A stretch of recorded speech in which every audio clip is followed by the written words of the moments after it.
Hi, yo, what's going on? It's the MMA Analyst. Gotta keep it rolling, gotta keep it rolling. Just got finished my Affliction Band review, and now this is my UFC Silva vs. Irvin review. It was a great night of fights, July 19th, part one and two of what I consider to be, July, the greatest July in MMA history. Well, really parts two and three because July 5th was UFC, 80 million or something like that. But anyways, let's move right into this here. First fight was on the main card. That's all I'm covering. Is Jesse Taylor versus CB Dollaway. Jesse Taylor, King Kong Taylor. They called him back. Um, after he went on a rampage, I don't even like saying rampage like that anymore, cause of my boy. Let's come up with another word. After he went on a damn rampage is the best word for that. Shoot, damn, that's tough. After he went on a rampage and they booted him, he wasn't allowed to fight in the finals.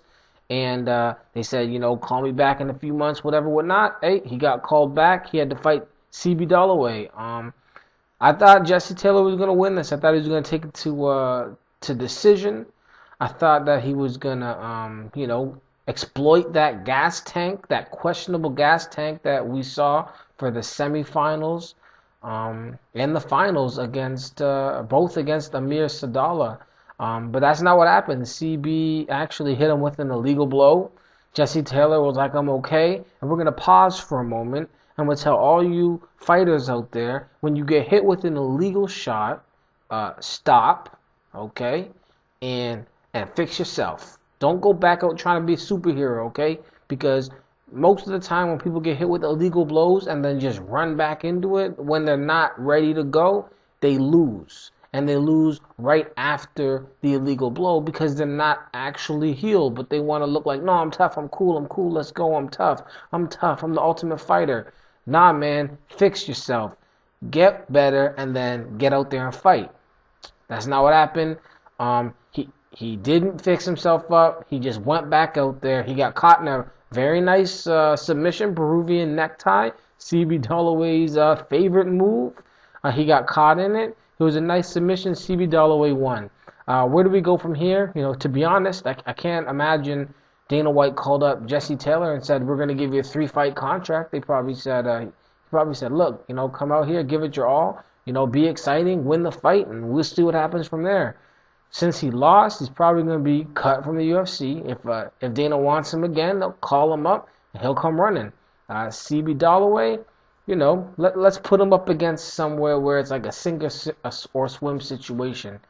Put him up against a pretty good middleweight and see what happens. See what he can do. Yeah, I mean, both these guys, I don't really see champions in the future, not in the UFC. But they're both pretty good fighters. But like I said, I'm not looking at championship material. I'm not really interested in these two guys, but they are interesting. Jesse King Kong Taylor, that's what I'm gonna call him from now on, and CB Cauliflower Lip Dollaway. No disrespect, but they're interesting. But I'm not really interested. Let's move on to Anthony Rumble Johnson versus Kevin Burns. Kevin Burns coming off a big win over Juan Carnero, Jiu-Jitsu black belt world champion, submitted him in a triangle, underdog, great fight. Anthony Rumble Johnson coming off a win, just a destructive beatdown over Tommy Spear. Came in, bam, bam, knee him, punched him, kick. He hit him with everything he could. And finally just put the lights out. You know what I mean? But this was on short time. Everybody was short notice. And Anthony Rumble Johnson, again, we're going to talk about questionable gas tanks. But that's not really what this fight is about. Even though Johnson definitely was tired and pretty early and was just throwing ridiculous haymakers, he was still winning the fight. He was winning the fight. And Kevin, I Poke Burns, kept throwing punches like this. I don't know where are you learning to jab like this? This is not a jab, Doug. This is not a jab. Maybe if you're Freddy Krueger, this is a jab. Acceptable. Unacceptable for humans, acceptable for Freddy Krueger. Okay? He complained about it multiple times. Dude's got fingernail cuts above his eyebrow, okay? And he complains about it. Kevin Burns gets warned multiple times. Okay, stop with the Freddy Krueger jab. Stop with this ain't Elm Street. This is the Octagon. This ain't Elm Street. You know what I mean? And then he comes through with another one. Crack, crack. Catches him. Throws an uppercut. Misses him. I mean, Anthony Johnson, nobody screams when they get knocked out, okay? Or knocked down. Oh, my God, my face. Nobody does all that. He goes to the ground. He's screaming about, I can't see. He's like, I got poked in my eye. Don't stop the fight. And what happens? I think it was Mazzagatti stops the fight and gives the win to Kevin Freddy Krueger eye poke Burns. What the hell is going on here? Warning. Don't eye poke. Warning. Man, keep your fingers to yourself.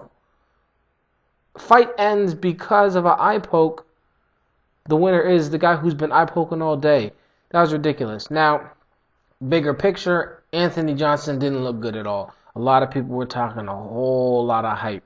I mean, he destroyed dudes after what he did to Tommy Spear, but really, he did not look good.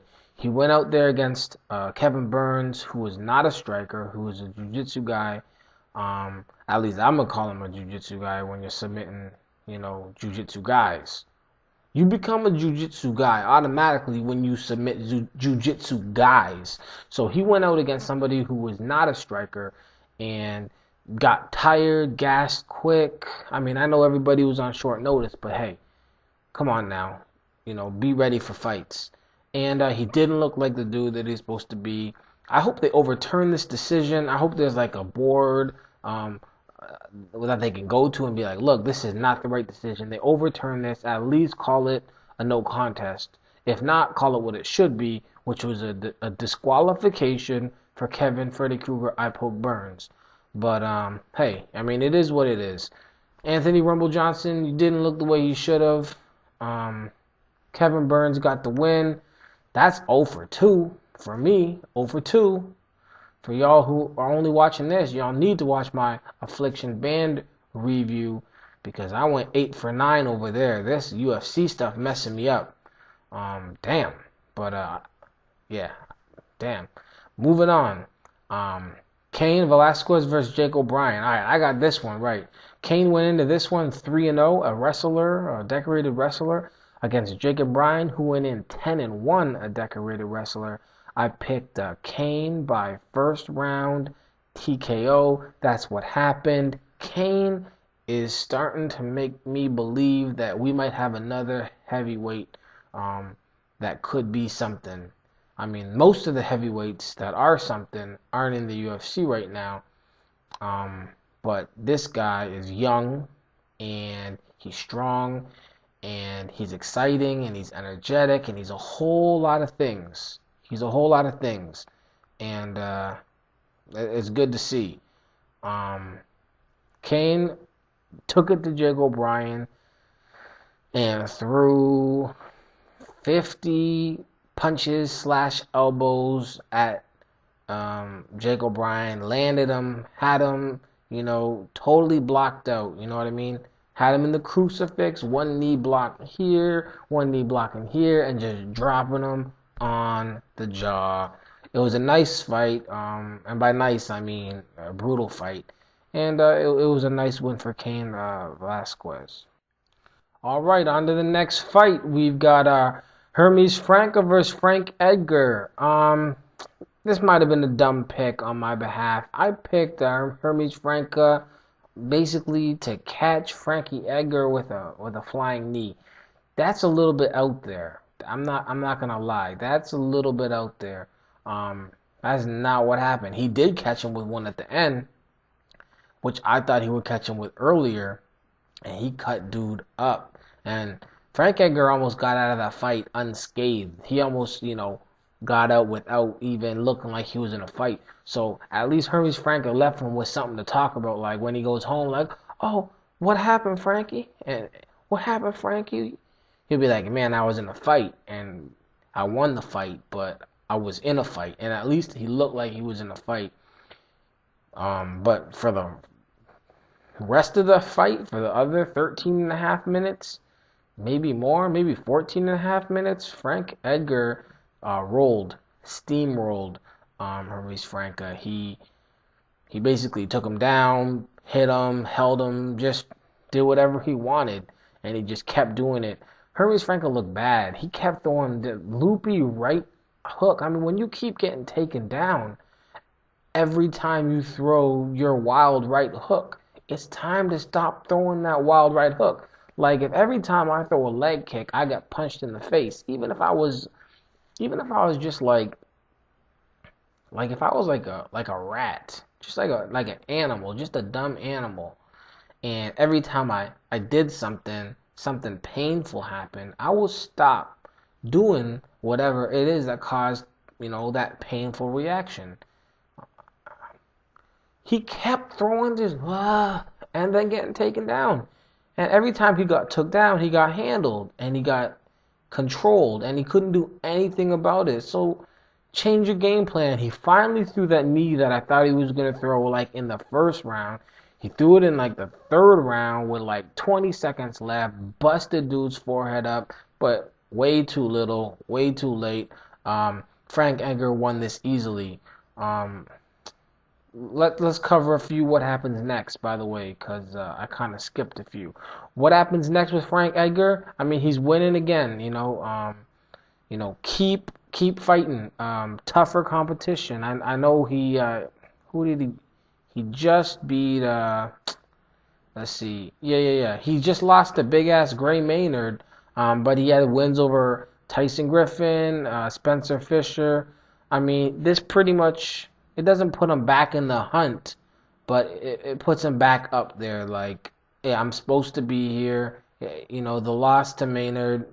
I don't know what happened, but keep me in the race. Keep me in the race. I'm supposed to be there. Hermes Franco, what happens with him? I don't know. This is his first fight after coming back after suspension for using roids. Man, I don't know. Am I interested in watching Hermes Franca fight? Not really. I don't know. Put him up against. I mean, you know what? Put him up against like Nate Diaz. Nate Diaz seems to always beat tough guys. You know what I mean? Put him up against Nate Diaz. I would like to see that fight. Why not? You know what I mean? Nate Diaz versus Hermes Franca. Hermes Franca, if you lose to Nate Diaz, who's pretty damn good actually, you're out. You're back out. And Nate Diaz can just add another check mark. I beat a tough guy. Moving back, I kind of forgot. Cain Velasquez, man, put him up against somebody real good, somebody real tough. I know he's only fought 4 times, but he's running through dudes. He's running through dudes. I mean, Jake O'Brien's last fight before Cain was against Andrei Arlovski. And he lost, but Andrei Arlovski didn't even beat him like Cain beat him. So Cain's a tough guy. You know what? Let's just put him up against like Eddie Sanchez next. I don't know. Is Eddie Sanchez still in the UFC? I know he gets put up against guys like just to test them. Whenever somebody comes to the UFC, against Crow Cop, he was put up against Crow Cop just to get murdered. But other than that, he's been kind of like, the testing grounds. Like, it's a pretty weak division, the heavyweight division. So I'm not going to lie, Cain is one of the top dudes, in my mind, in the UFC for heavyweights. That's pretty scary thought, but it is what it is. Jake O'Brien, where's next for him? He's going to get cut. The UFC already cut him after his Arlovski fight, so they're going to cut him again. And, if they put together a quick card and they need to get somebody, and they might call Jake O'Brien up again, and Jake O'Brien's going to come running, try and catch that check, maybe try and get a fight of the night and get that extra $50,000 or something. But, that's what it is. Anthony Johnson, what's next for him? I really don't know. That's a questionable one, considering that he was winning the fight, got hit with an illegal blow, and then they gave him the loss. That's effed up right there. So, I don't know. Give him another fight. Like, don't give him the tough competition that he might not be ready for yet. Give him another Kevin Burns, somebody that he's supposed to be able to beat, but somebody that's tough. And as for Kevin Burns, man, this guy's on a 2-fight winning streak. Um, like I said, the win here is a messed up win, but test him again. Just keep testing the kid. He already was supposed to get beat by Carnero. He didn't. He wasn't. He was supposed to get beat by Anthony Johnson, by the strange hand of some supreme being. He didn't get beat. So let's see what happens next. Give him somebody tough. Okay, now moving on. To the fight of the night that I was least interested in, the one I cared absolutely nothing about, and the one that the road to Silva versus Irvin, I think they had like 30 minutes on this. Like Reese Andy got mad TV airtime love. The UFC talked about Real, went to his hometown, interviewed every single family member, talked about this dude like he came from another planet and was the champion of the whole planet. Anyways, he was supposed to be here, be real. He is supposed to come here and he is supposed to get beat down by Brandon Vera. They picked a shorter guy. They picked a weaker guy. They picked a guy that, wasn't a striker and that wasn't that good at wrestling. He's not that good at jiu-jitsu. He's got a brown belt, but you know what I mean. He's not the guy that's supposed to beat or even challenge Brandon Vera. Brandon Vera is on a 2-fight losing streak in heavyweight, so he drops down to light heavyweight, and they give him somebody he's supposed to just tear through, and it goes to a decision. I don't know, man. Let's take a look at how you're supposed to act when things don't go your way. Anthony Johnson was winning a fight against a fighter he should be beating, and then after the 4th eye poke, he drops to the floor screaming in pain and he gets the loss. What does he do? He doesn't swear on TV talking about, I don't quit, F that, hell no. He doesn't do that. He doesn't call the referee garbage, which Mazzagatti was garbage in that fight. No questions asked. If ever there was a time to say, man, this referee's garbage, that was the time.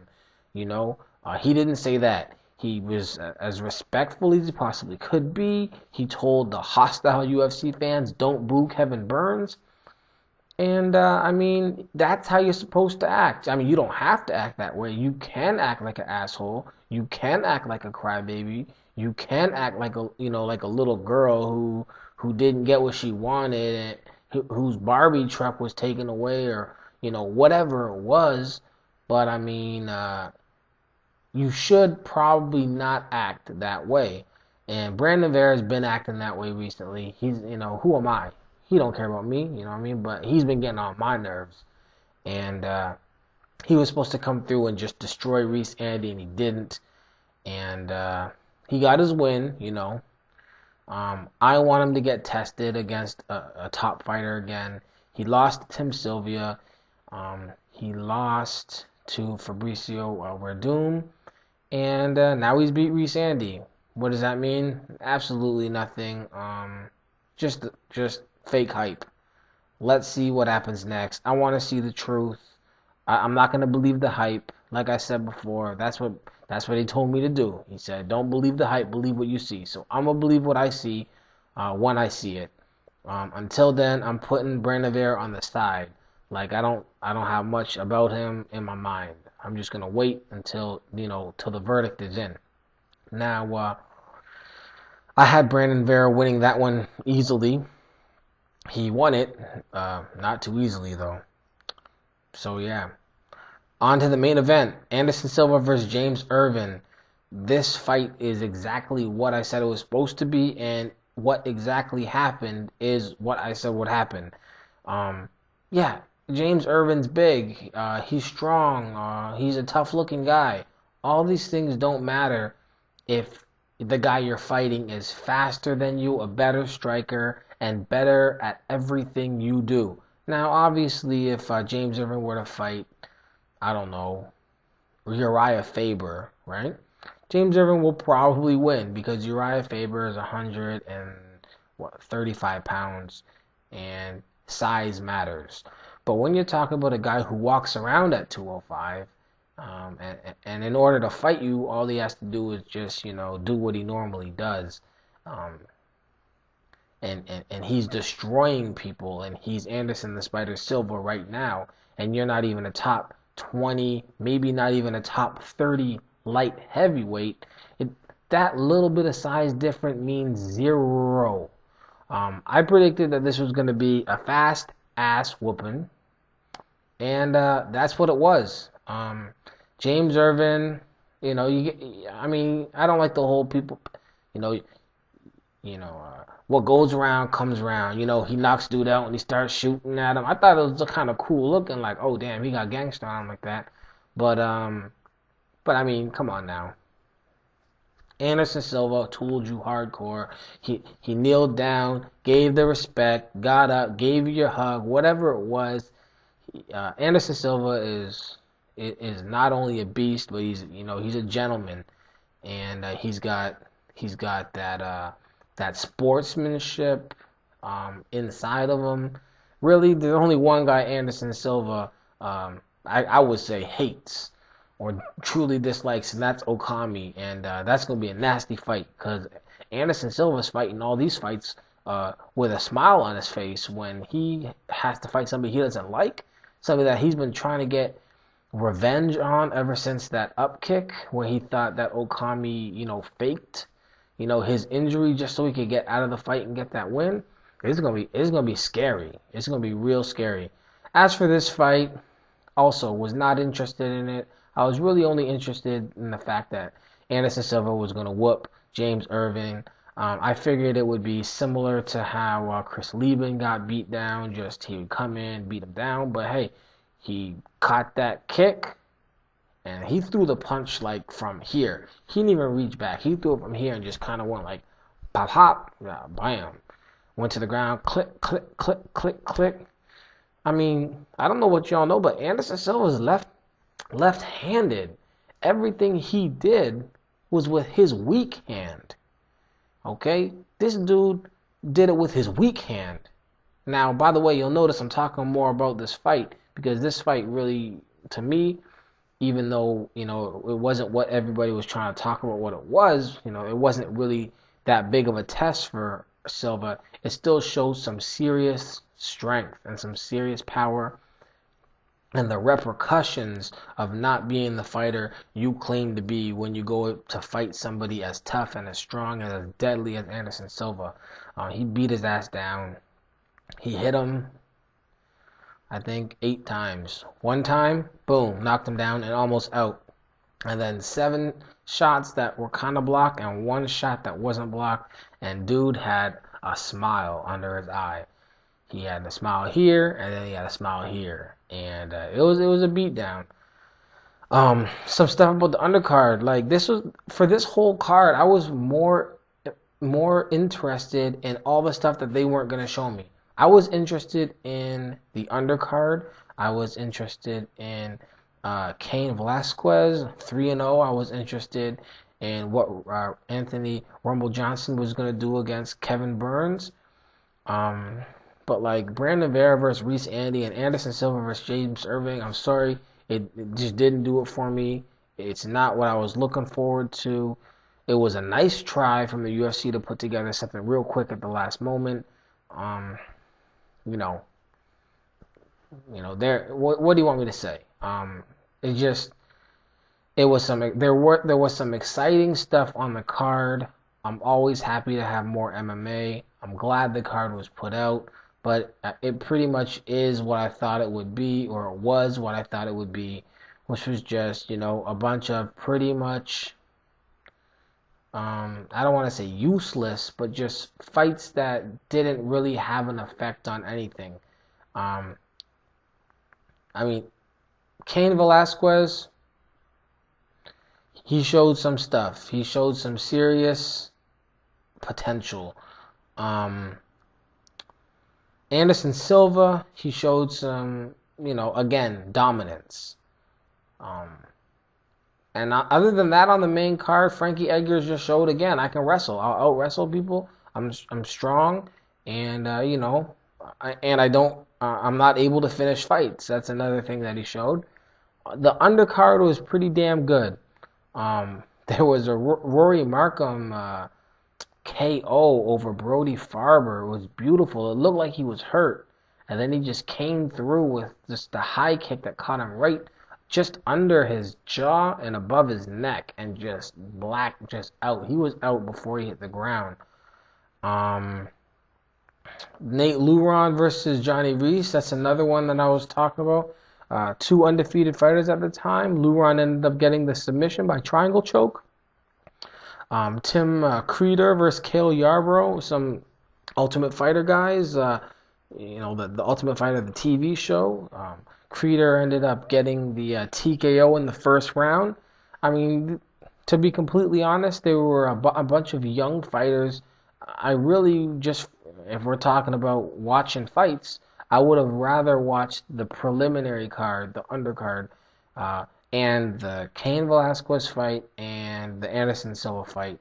I would have rather watched that than the actual main card. But hey, you know what I mean? I end up watching them all, just some of them live and some of them later on.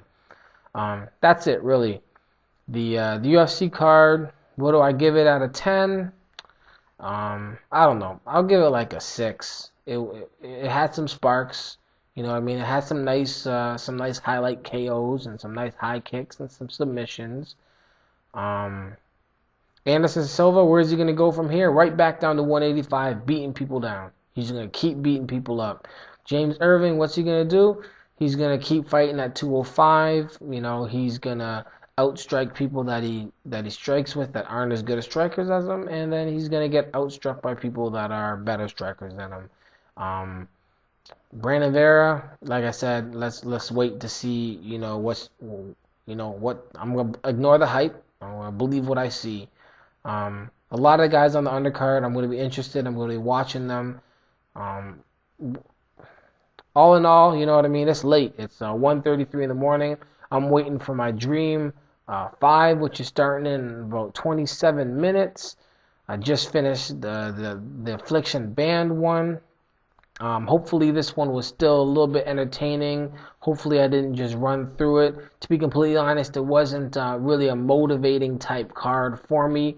But we gotta do them all. The next one on August 9th, that one looks like a real nice card. I'm gonna be one of the guys. I'll tell you right now. You see how everything's changing up. I think that Brock Lesnar is for real. I'll tell you that. You know what I mean? Try and end this on a high note. Brock Lesnar is for real. Anybody that doesn't have exceptional ground game is going to lose to Brock Lesnar. Mark my words on that. Okay, Brock Lesnar will beat anybody that doesn't have amazing jiu-jitsu and who isn't strong enough to take a beating. Nogueira will beat Brock Lesnar. Frank Mir beat Brock Lesnar. Maybe Fabricio Werdum could beat Brock Lesnar. But Heath Herring? Nah, man. Nah. Brock Lesnar is the strongest / fastest for that size guy in MMA. There's nobody stronger than him in MMA. He walks around at 295. Now I know I'm talking about a whole nother event, but I just want to get something out real quick at the end of this card, at the end of this UFC review. He's the strongest dude. He walks around at 290, cuts down to 265, pure muscle, just horse strength, just strong. Nobody in MMA can stop his takedown. I don't know about his other stuff, but his takedown, when he comes at you with that double leg, single leg, whatever he comes at you, he's going to fold people in half. He's going to walk over the thing. He's going to charge at Heath Herring. He's going to take him down. He's going to beat him in under a minute. Mark my words on that. Okay. This basically the end of my my review for Silva versus Irving. Check out my review for Affliction Band. That card was amazing. Really enjoyed that card. Really enjoyed that review. I hope this was all right for y'all. It's the MMA Analyst, and you know, MMA is important, y'all. It really is. Peace.